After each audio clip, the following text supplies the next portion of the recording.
Ciao a tutti ragazzi, finalmente vi presento la mia nuova moto, quindi buona visione.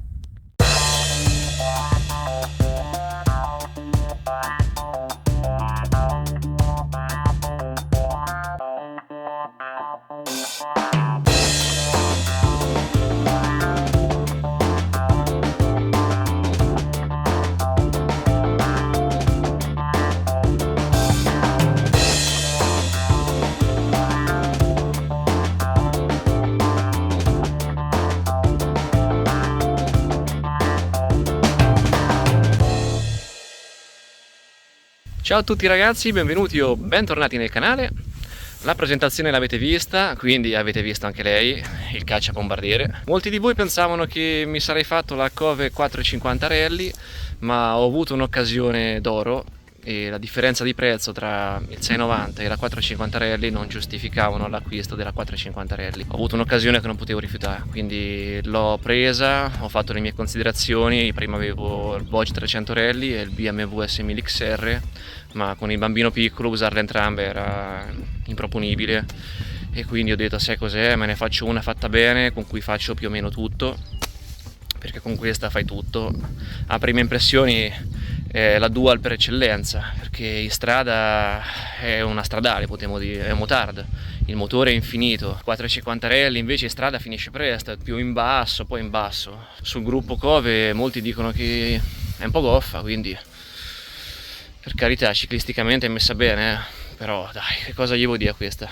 È un'opera d'arte, un capolavoro. La recensione non ve la faccio adesso perché non ha senso, devo ancora capirla, è una moto complicata. Il Voge 300 Rally era un giocattolo in confronto per tanti discorsi: il motore, la ciclistica che era morbida, quindi era molto facile. Questa è l'opposto, questa ha tanto motore, ciclisticamente più sostenuta. Bisogna un attimo reinventarsi, bisogna rimparare, non reinventarsi. Il freno motore in meno è più simile a un due tempi che a un quattro tempi. Sul Voge 300 Rally discesa viscida o tanto ripida col freno motore, ma usavi i freni. Con questa scorda, devi imparare a dosare i freni, è più complessa, stranamente è più comoda. Però come vi dicevo, la recensione ve la farò più avanti, adesso non ha proprio senso farvela. Ve la mostro meglio, eccola qui in tutto il suo splendore. Che cosa gli vuoi dire a moto così? Cioè, è una bomba. Ho fatto qualche modifica per proteggerla un po' di più. Mamma mia, che spettacolo! Sono assuefatto da questa moto, è veramente bella. Vabbè, prime modifiche stupide, tubolari che hanno un buon riparo. Avevo montato la piastra in alluminio, ma l'ho tolta adesso perché ho montato queste protezioni che non sono compatibili. Vedrò di fare una modifica alla piastra in alluminio e poi rimontarla eventualmente. Poi vabbè, leve corte per usare la frizione con un dito, perché le leve lunghe ovviamente ti vanno a sbattere sulle due dita finali, invece con quelle corte sei perfetto. La forza è bilanciata meglio. Le protezioni queste qua per il fango e la polvere, il portatarga fatto meglio, un copripignone più libero così che il fango si ripulisce meglio, specchietti, montati i riser, perché se sei alto più di 1,80 m in tutte le moto i riser sono obbligatori per guidare in piedi comodo e non curvo. Poi oltre al discorso motore ciclistica, la frizione idraulica è la svolta, è una figata assurda. Con un dito l'azioni senza sforzare minimamente, e confronto al Voge il giorno e la notte. Il Voge era abbastanza dura, poi sulla mia avevo montato una frizione rinforzata Kawasaki che era dura come il marmo, indistruttibile ma dura. Ho dovuto mettere un attenuatore e così via per renderla fattibile. Un po' mi ci dispiace aver andata via il Voge, perché alla fine è una moto da combattimento, costa poco, cioè ci ho speso soldi per prepararla, però andavi nelle peggio situazioni spensierato. Con questo ovviamente ci pensi un po' di più, c'ha un certo valore, non è che siamo milionari o ricchi che buttiamo i soldi così, però il fatto di avere qualcosa che vale poco ti dà lo sgombro mentale, la libertà mentale, che lo sgombro pare il pesce in tra testa, vabbè. La libertà mentale di infossarti senza pensieri. Però con questa c'è tanti aiuti in più. La piattaforma inerziale tipo ho scoperto a Castelluccio che è una roba assurda, è intelligentissima.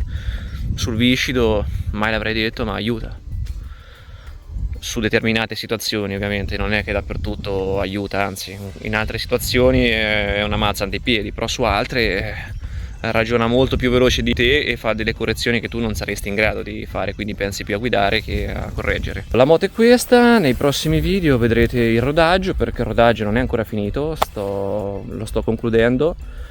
A oggi è quasi un mese che ho il 690, oggi è l'8 aprile, l'ho presa l'8 marzo, ritirata ufficialmente. E quindi i prossimi video che vedrete riguardano il rodaggio, sono 3. Uno a Castelluccio, dove mi sono sparato 327 km con lei, on off, stupendo. Ho un po' patito il viscido in qualche zona, che tanto le Mitas 07 fanno quello che possono, però una buona gomma. Seconda uscita, Scheggia, Gubbio, Nerone, ho fatto un bel giretto anche lì ho patito il viscido. Però è una moto molto ignorante e secondo me quando non pensi più al fatto che non devi superare i giri col rodaggio, con la prepotenza se ne esce questa con la prepotenza butta giù i muri. E la terza uscita la devo ancora fare perché tagliando ce l'ho prenotato per la settimana prossima dei 1000 e quindi dovrò fare un'uscita di 200 km per fare sti 1000 per il tagliando del rodaggio. O rodaggio del tagliando, come si dice. Detto ciò, io vi saluto, ci vediamo nel prossimo video dove vi mostrerò l'uscita di Castelluccio. Era la mia prima uscita con lei, quindi abbiate pietà, la dovevo ancora conoscere completamente e c'erano alcuni neo che ho dovuto sistemare dopo perché la moto è settata più stradale che fuoristradistica, però sono innamorato, è una moto stupenda, non si può dire veramente niente, fatta veramente bene. Ciao ragazzi, al prossimo video.